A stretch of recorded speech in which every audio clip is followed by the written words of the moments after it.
Saudari-saudara yang terkasih di dalam Tuhan Yesus, marilah kita berdoa dalam nama Bapa dan Putra dan Roh Kudus. Amin. Bapa kami yang ada di sorga, dimuliakanlah namamu, datanglah kerajaan-Mu, dan jadilah kehendak-Mu di atas bumi seperti di dalam sorga. Berilah kami rezeki pada hari ini, dan ampunilah kesalahan kami, seperti kami pun mengampuni yang bersalah kepada kami. Dan janganlah masukkan kami ke dalam pencobaan, tetapi bebaskanlah kami dari yang jahat. Ya Roh Kudus, hadirlah saat ini untuk memimpin dan membimbing kami dalam membaca firman Tuhan Yesus dan merenungkannya, sehingga kami dapat mengerti maknanya dan dapat kami laksanakan dalam hidup kami sehari-hari di tengah masyarakat kami. Pembacaan Injil Matius pasal 11 ayat 20 sampai dengan 24 dengan perikop, dengarkanlah nasihat Yesus dan percayalah kepada firman-Nya. Sekali peristiwa, Yesus mulai mengecam kota-kota yang tidak bertobat. Sekalipun di situ Ia paling banyak melakukan mujizat-mujizatnya. Celakalah engkau, Korazim! Celakalah engkau, Betsaida!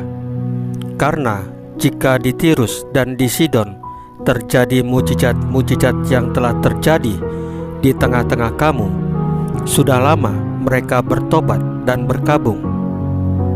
Tetapi aku berkata kepadamu, pada hari penghakiman, tanggungan Tirus dan Sidon akan lebih ringan daripada tanggunganmu.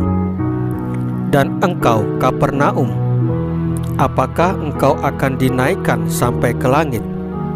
Tidak, engkau akan diturunkan sampai ke dunia orang mati. Karena jika di Sodom terjadi mujizat-mujizat yang telah terjadi di tengah-tengah kamu, kota itu tentu masih berdiri sampai hari ini. Tetapi aku berkata kepadamu, pada hari penghakiman, tanggungan negeri Sodom akan lebih ringan daripada tanggunganmu. Demikianlah sabda Tuhan. Terpujilah Kristus. Saudari-saudara yang terkasih di dalam Tuhan Yesus, ada berbagai cara untuk mengingatkan dan membawa seseorang yang telah melakukan kesalahan untuk berbenah diri dan kembali ke jalan yang benar. Ada yang cukup diberitahu secara halus, ada yang perlu diajak wawancara hati secara personal, ada yang perlu ditegur secara tegas dan butuh ditunjukkan kesalahannya.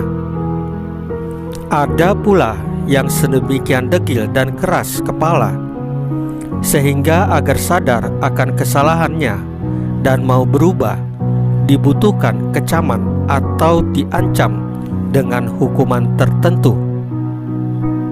Yang terakhir inilah yang dilakukan oleh Yesus terhadap penduduk kota Betsaida dan Korazim, yang meski telah diberi tanda dalam rupa mujizat-mujizat, tetapi tetap tidak mau bertobat dan tidak mau berubah.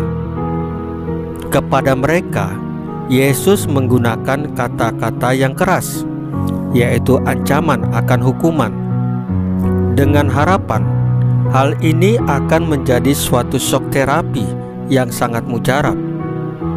Jika peringatan paling keras telah diberikan, tetapi pihak yang bersalah tidak mau berubah, maka ia harus bertanggung jawab atas pilihan sikapnya tersebut. Terhadap Raja Ahaz yang imannya goyah sehingga mudah gemetar ketakutan seperti pohon hutan yang bergoyang ditiup angin, Allah mengutus Yesaya untuk menyampaikan pesan peneguhan secara halus namun tegas. Lewat Nabi Yesaya, Allah meneguhkan Ahaz dan rakyatnya bahwa jika mereka ingin sukses, maka mereka tidak bisa mengandalkan kalkulasi dan kekuatan sendiri, namun perlu percaya dan mengikuti nasihat Tuhan Yesus.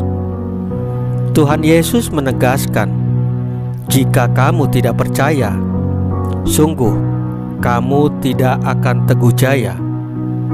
Percayalah dan ikutilah nasihat Tuhan Yesus agar usaha dan ikhtiar kita akan tetap teguh jaya. Pesan ini juga ditujukan kepada kita pada hari ini. Saudari-saudara yang terkasih di dalam Tuhan Yesus, marilah kita berdoa.